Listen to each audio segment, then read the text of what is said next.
Joining us here today is Scott Lucas, Professor of American Studies at University College Dublin. Hello and welcome to TVP World. Thank you so much for having me here.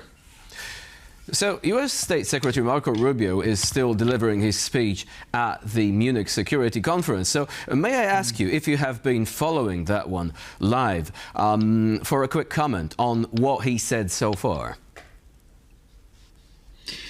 I am frustrated. I'm infuriated. Not because I'm pro or anti-Trump or pro or anti the United States, but albeit with some nicer phrases at times. For example, a shared destiny with Europe. Marco Rubio effectively lectured the Munich Security Conference to say, you do what the Trump administration wants you to do, or else we will have no international order. If you break down what he said, he effectively said that the current UN has no role in the world, that current multilateral organizations like NATO are not operating the way the Trump people want it to do. He distorted recent history to say that it was the fault of Europe and international organizations that Russia had invaded Ukraine, that Israel had attacked Gaza for 2 years after Hamas had carried out a mass killing. Did he mention that specifically? Did he mention that specifically? Yeah, he did say that the world order needs reform. He also said that the UN has potential, but has to change to adapt to it. But was there also a message of conditionality? Is that the way that we should construe this speech when it comes to Europe and the transatlantic relations? What he effectively did is he lectured not just Europe, but the world, that says, look, you do it the way we want to. So, for example, when he talked about Israel and Gaza, ignoring the mass killing in Gaza, he said, oh, it was the Trump administration that brought about the ceasefire. Now, in fact, the situation is far more complicated in Gaza than that. We can go into that. When he went to Ukraine, he said, oh, it was America that brought the two sides to the table, the current talks between Ukraine, Russia, and the United States, ignoring the fact that the Trump people threatened the survival of Ukraine by at one point cutting off all assistance, cutting off all intelligence sharing, and actually cooperating with the Kremlin to give an ultimatum to Kyiv. So in other words, get beyond the glossy words on the top of this, and then let's go to the wider point regarding Europe. What he effectively did was use the anti-immigrant message to push the idea that Europe had to, in effect, pursue what you might call white nationalist policies. He said, in effect, you must pursue the complete crackdown on immigration using the racial and even the religious terms. Notice how often he referred to Christianity, which are the same terms used by hard right parties. And let's connect the dots here. Marco Rubio might be nicer than J.D. Vance in terms of the rhetoric he used, but the U.S. national security strategy in December made it clear they are going to support white nationalist parties, so-called Christian parties in Europe, and they are going to undermine the European Union. That is in that document, and nothing Rubio today changes that. In fact, I think it reinforces it.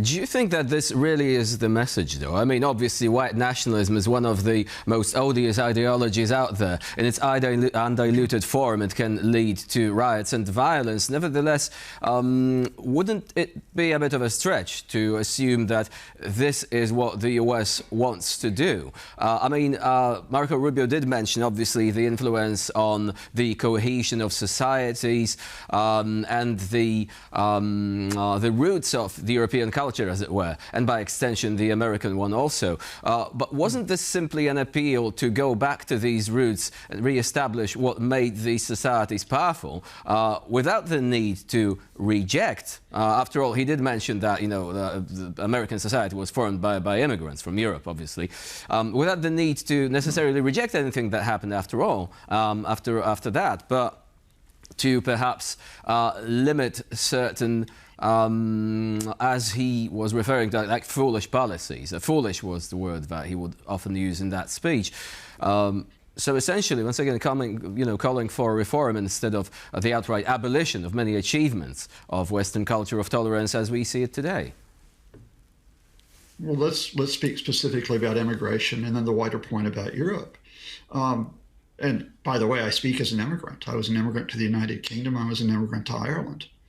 And the fact here is that what Rubio was saying there was not, let's have a sensible discussion, as Europe has been having, the European Union, and as many countries have been having, about what we do with the surge in immigration that has taken place because of instability, disasters, wars across Africa, across Central Asia, and the Middle East. He's not saying let's have that sensible discussion. He's just simply saying, that's it. All immigrants are bad. And in fact, if you look at what he did not refer to in the United States, is that the United States is in the wave of a crackdown on immigrants, refugees, and asylum seekers, which violates U.S. law, violates international law, and has led to widespread violence, such as we saw in Minnesota. That's the impact that you want to talk about, although he will not refer to it. Now, let's talk about the wider point in Europe.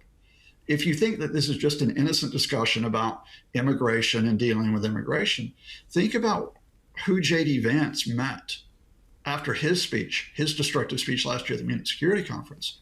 It wasn't the mainstream governments of European nations. It was Germany's AfD.